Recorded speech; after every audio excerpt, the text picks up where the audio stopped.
In today's Insider, we are getting the inside scoop on Carmelo Anthony from our Knicks Insider Daily News Knicks beat writer Stefan Bondy, who joins us on the phone. Steph, you were with Melo today at his charity event in Baltimore. He wouldn't answer it, but you hear things. You know this guy. Does he still want out of New York, or is it possible it's the relationship's thawed enough to where he would come back if the Knicks indeed wanted him back? Well, he definitely wants out. There's no question about that. There's really no room for him in this organization when you look at where they're headed and the youth movement they want to go. But that's not entirely up to him. Yeah, he has a no-trade clause, but he doesn't have the ability to actually force a trade. That's not how the no-trade clause works. So the Knicks could, I mean, if they want, and I still don't think that's the way this is headed, the Knicks could still hold on to him and bring him to training camp, although that would be a huge distraction. And like I said, I don't think that's where this is headed. Well put. He's got a no-trade clause, but not a must-trade clause. Exactly. Is it Houston or bust? Well, I mean, Carmelo would still like to go to Houston. That's his preference. In fact, you know, from what I heard, that he had thought that's where he was going. He thought that the deal was done. He was going to be heading there. Then the Knicks hired Scott Perry. Steve Mills kind of stalled the talks, and now it's up in the air what's going to happen with him. You know, the Rockets, he still has a no-trade clause, so if he wants to go to the Rockets and decide, hey, it's either there or nothing for him, he still has that option.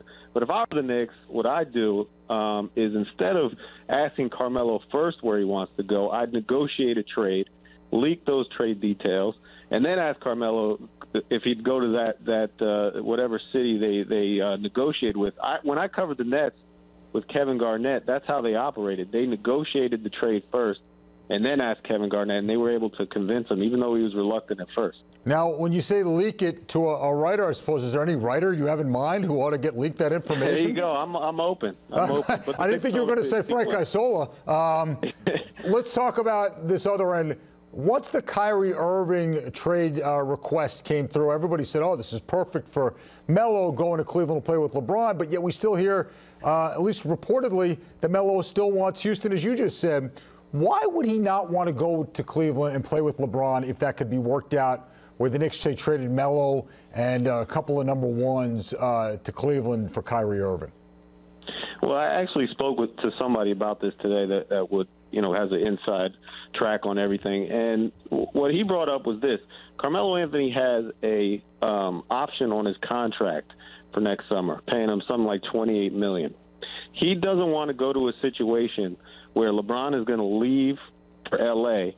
and he's stuck in Cleveland where he doesn't want to play and has to pick up that $28 million option because he wants to pick up that option. He's not going to make that kind of money in the open market as a free agent. So he wants to go to a place where he knows he's going to want to stay, not 1 year, but 2 years, because he wants to pick up that option.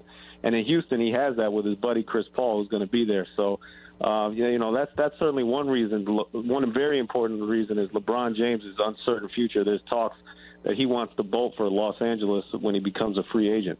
Interesting stuff, Steph. We appreciate it as always. Thanks so much. All right, thanks. All right, our Daily News Knicks beat writer and insider, Stefan Bondy, joining us on the phone. What's your reaction to what you just said? It's an interesting spin and an answer for a very plausible one as to why he wouldn't want to go to Cleveland. It is interesting. That's why I said earlier, I think LeBron would have to convince him that he's going to stay. Right. And who knows, I mean, I doubt if he'd lie to him if he considers him a friend. So that makes sense. If LeBron is really thinking about leaving, then that would keep Carmelo from going. Well, I know for a fact already the Cleveland organization is on tenterhooks because they think he's going to leave. Yeah, everybody's going to blow the whole thing up. I don't see Carmelo Anthony going there, especially even with the $28 million kick-in he's going to get. He's got to stay there for 2 years. You know what that team's going to look after LeBron leaves? Yes. Amara, he's all dollars and cents here? I mean, it makes sense, and that's what we were talking about earlier a little bit. Just going to Cleveland, you want to have all the pieces in place if you're going to go there. And not only may LeBron bolt, I still think he's going to go to the Lakers,